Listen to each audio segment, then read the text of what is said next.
it. She's winning the tournament. Eala? Yep. Oh, Wow. Why do you say that? Mic drop from Anacomb. I don't have to elaborate. From the Philippines, certainly one of the most famous people ever to come through there in the sporting world, and there were so many fans here who were just waiting to get in. I think the organizers need to keep more in mind where the players are from and what the actual fan base is here, because there's massive Filipino audience here in Melbourne. 20-year-old Filipino tennis star Alex Eala has sent Melbourne Park crowds into an absolute frenzy. Get close to court 6 yesterday.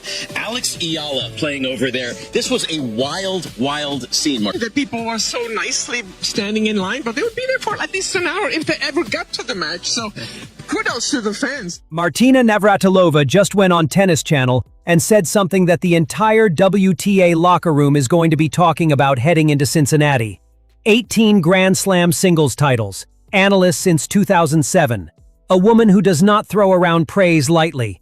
And she looked into the camera and broke down exactly why Alex Eala is not just a feel-good story anymore. She is a legitimate threat to win the whole tournament. This is not hype from a random podcast or a hot take account on social media. This is one of the greatest players who has ever picked up a racket, sitting on the desk of the most respected tennis broadcaster in America, laying out the case piece by piece. Let's start with what Navratilova actually said, because the wording matters. She called Eala crafty. She called her a good lefty who uses her variety nicely. Then she went further, saying Eala is technically solid, that there is nothing to break down in her game, and that her shot selection gives her options most players her age simply do not have. Navratilova specifically praised her tennis IQ, saying it is working well and that Eala is just getting started. Read that again. Just getting started. That is not the language you use to describe a plucky underdog. That is the language you use to describe someone you think is about to take over. And this was not an isolated comment. Navratilova has circled back to Eala repeatedly this season on Tennis Channel. After Eala's stunning Wimbledon run, where she knocked out Iga Swiatek before falling to Jasmine Paolini, Navratilova doubled down. She said Eala is the kind of competitor who would succeed at anything, tennis or not, calling her an amazing problem solver, someone you would want working for your company because she finds a way through. She acknowledged the one real gap, that Eala is not on the level of height and strength as a lot of her opposition, but she was quick to add that Eala's footwork and foot speed more than make up for it. She even flagged the serve as the one lever left to pull, saying it is still too much of a puffball, and that Eala has more in the tank there than she is currently using. That is the blueprint right there. A former world number one is telling you, on air, exactly what Eala needs to fix to become undeniable. And every tournament since, we have watched Eala start closing that gap. Now here is where it gets interesting, because Navratilova is not the only major voice from the women's game putting her name behind Eala this summer. Jeannie Bouchard, former world number 5, went on a live Tennis Channel broadcast and was asked a simple question. Has she ever seen a female athlete get the kind of following Eala is generating right now? Bouchard's answer was immediate. She said Taylor Swift, half joking, but the point landed. She then got serious and pulled up Sania Mirza, saying that back in Mirza's heyday, Indian fans followed her around the globe the same way Filipino fans are following Eala now. Except Bouchard said the ceiling on Eala is even higher. She even brought Manny Pacquiao into it, comparing the scale of what Eala could become commercially and competitively to what Pacquiao was at his absolute peak. When a former top 5 player is comparing you to a boxing legend and a global pop star in the same breath, that is not normal praise. That is a broadcaster telling her audience to pay attention because history is being written in real time. They followed her all around the globe, obviously not to this extent. And I think the ceiling that Alex Eala has is obviously that much higher. And I'm going to bring in a little boxing here because my dad wanted me to be a boxer, but I chose tennis. But Manny Pacquiao. Good call. Manny Pacquiao, we saw him when he, was at the top of his game and alongside Roger Federer. And it is not just the broadcast booth. Away from the Tennis Channel desk, the rest of the WTA's most decorated alumni have been lining up too. Kim Clijsters, a former world number 1 herself, broke down Eala's win over Jessica Pegula in the Washington Open final on her own show, and specifically praised how Eala reads her opponent's serve, calling it one of the most impressive parts of her game right now. Renee Stubbs, a former doubles world number 1 who has coached some of the biggest names in the sport, talked about the atmosphere Eala creates on court, saying there is nothing more exciting in tennis right now than watching her play, and revealed that Katie McNally personally thanked Eala after losing to her in Toronto, saying, "Thank you for letting me be a part of this."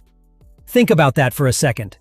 A player on the losing end of a match, thanking her opponent for the experience.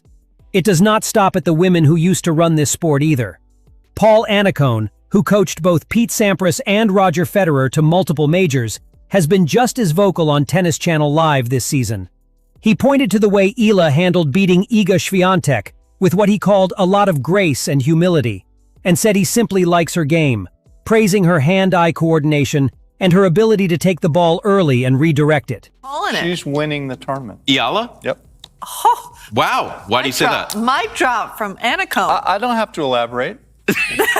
Prakash Amritraj, another former player turned Tennis Channel analyst, called her impact on tennis from a macro perspective absolutely unquantifiable, pointing to the fact that the Canadian Open added a Filipino dish to its food offerings, specifically because of the fans she brings through the gates. And on the other side of the net entirely, former world number one Andy Roddick broke down why her supposedly weaker second serve is actually a trap, explaining that opponents who try to attack it end up walking straight into her ball striking and her ability to hit directionally into the corners. Her here, but I thought in spite of all of that, she handled herself so well. She's got so much class, so much grace, and she's fun to watch. I think there are a couple of things she needs to continue to improve and get better, but So when you stack it all together, you have got Navratilova breaking down the technical case on Tennis Channel, Bouchard making the cultural and commercial case on the same network, Annacone and Amritraj backing it up from the analyst desk, and then Clijsters, Stubbs, and Roddick reinforcing it from the outside. That is not a coincidence. That is the entire ecosystem of legends who used to run this sport, men and women alike, converging on the same conclusion at the same time. And it is happening right as Eala walks into Cincinnati. Because here is the thing about Cincinnati this year. The prize money has been doubled to roughly $2.5 million. Tournament director Bob Moran has already confirmed Eala will be practicing on center court, shutting down any suggestion she would be tucked away on a smaller court, the way some other big draws get treated. After what happened in Toronto, where her matches were undersold on the grandstand court despite the crowds she pulls, Cincinnati appears to be making sure that mistake does not happen twice. They know what she brings.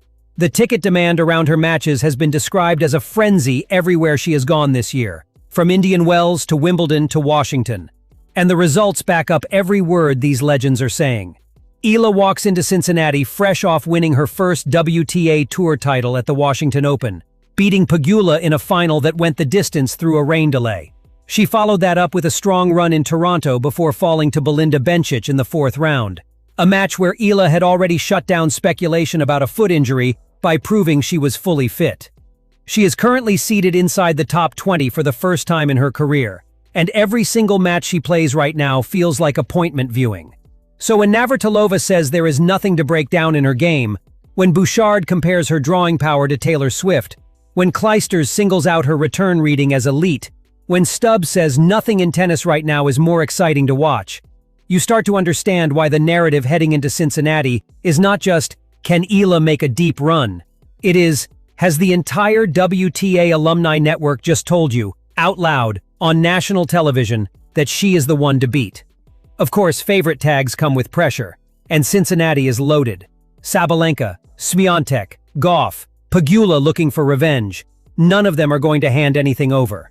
But that is exactly why this moment matters. These are not casual observers picking a sentimental favorite. These are Hall of Famers, former number ones, players who know exactly what it takes to win a hardcourt title in August, and they keep landing on the same name. If you have been sleeping on Alex Eala heading into Cincinnati, the legends just told you not to.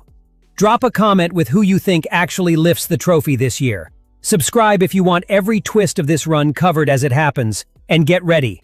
Because if Cincinnati goes anything like the last few months have gone, we are about to watch history.